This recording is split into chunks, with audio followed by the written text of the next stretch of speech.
ನಾನು ನಾಗರಾಜ್ ಸಿದ್ದರ್ ಶೆಟ್ ಅಂತ. ನಾನು ಉತ್ತರ ಕನ್ನಡ ಜಿಲ್ಲೆ ಕುಮಟಾ ತಾಲೂಕಿನಿಂದ ಮಾತಾಡ್ತಾ ಇದ್ದೀನಿ.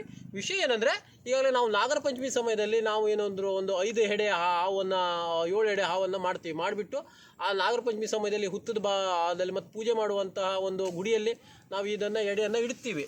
ಅದು ಮೊದಲು ಎಡೆಯಿಂದ ಮಾಡಿದಂಥ ಹಾವನ್ನು ತಮ್ಮನ್ನು ಕಾಣಿಸ್ತಾ ಇದ್ದೀನಿ. ಈ ಥರ ಒಂದು ಮೊದಲು ಇದನ್ನು ತೊಗೊಳ್ಬೇಕು.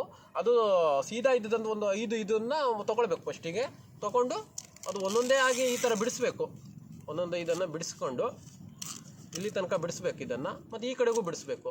ಎರಡೂ ಕಡೆ ಬಿಡಿಸ್ಬೇಕು. ಇದನ್ನು ನಾವು ನೋಡ್ತಾ ಇರ್ಬೋದು.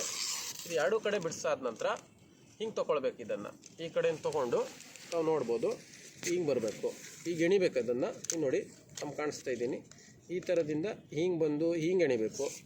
ಈ ಥರದ್ದು ಬರಬೇಕು. ಈ ಥರ ಸಿಸ್ಟಮ್ಗಳು ಈ ಥರದ್ದು ಬರ್ತಾ ಮಾಡ್ತಾ ಈ ಕಡೆಯಿಂದ ಆ ಕಡೆ, ಆ ಕಡೆಯಿಂದ ಈ ಕಡೆ ಮಾಡಬೇಕು.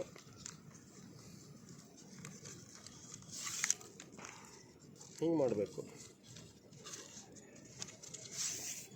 ಈ ಕಡೆಯಿಂದ ಈ ಕಡೆಯಿಂದ ಬೆಂಡು ಕೊಡ್ತಾ ಹೋಗ್ಬೇಕು. ಇದನ್ನು ಅದು ಒಂದ್ರ ತಲೆ ಮೇಲೆ ಒಂದು ಹಾಕ್ತಾ ಹೋಗ್ಬಿಟ್ಟು ನಾವು ನೋಡ್ಬೋದು. ಇದನ್ನು ಒಂದ್ರ ತಲೆ ಮೇಲೆ ಒಂದು ಹಾಕ್ಬೇಕು.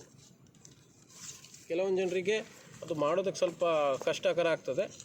ಅದು ಇದನ್ನು ನೋಡ್ಕೊಂಡ್ರೆ ಏನೂ ಇಲ್ಲ, ಅದು ಈಸಿ ಆಗ್ತದೆ, ಭಾಳ ಸುಲಭ ಇದು. ನಾವು ನಾಗರ ಪಂಚಮಿ ಸಮಯದಲ್ಲಿ ಮಾಡುವಂಥದ್ದು ಇದು ವಾಡಿಕೆಯಲ್ಲಿದೆ. ಯಾಕಂದರೆ ಅಲ್ಲಿ ಗುಡಿಯ ಭಾಗದಲ್ಲಿ ಎಲ್ಲ ಇಡ್ತಾರೆ ಇದನ್ನು. ಅದು ಇಟ್ಟರೆ ಶ್ರೇಷ್ಠ ಅಂತ ಹೇಳ್ತಾರೆ. 5 ಎಡೆದು ಒಂದೇ ಇದರಲ್ಲಿ ಮಾಡ್ತಾರದು. ನಾವು ಒಂದೇ ಮಾಡಿ ಕಾಣಿಸ್ತಾ ಇದ್ದೀನಿ ತಮಗೆ.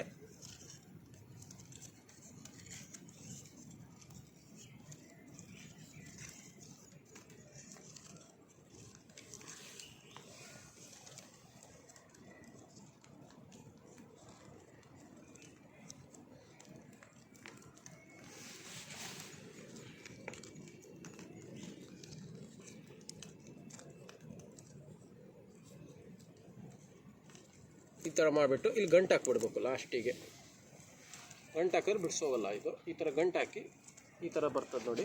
ಹಾವಿನ ಆಕಾರದಲ್ಲಿ ಇದೊಂದು ಬರ್ತದೆ.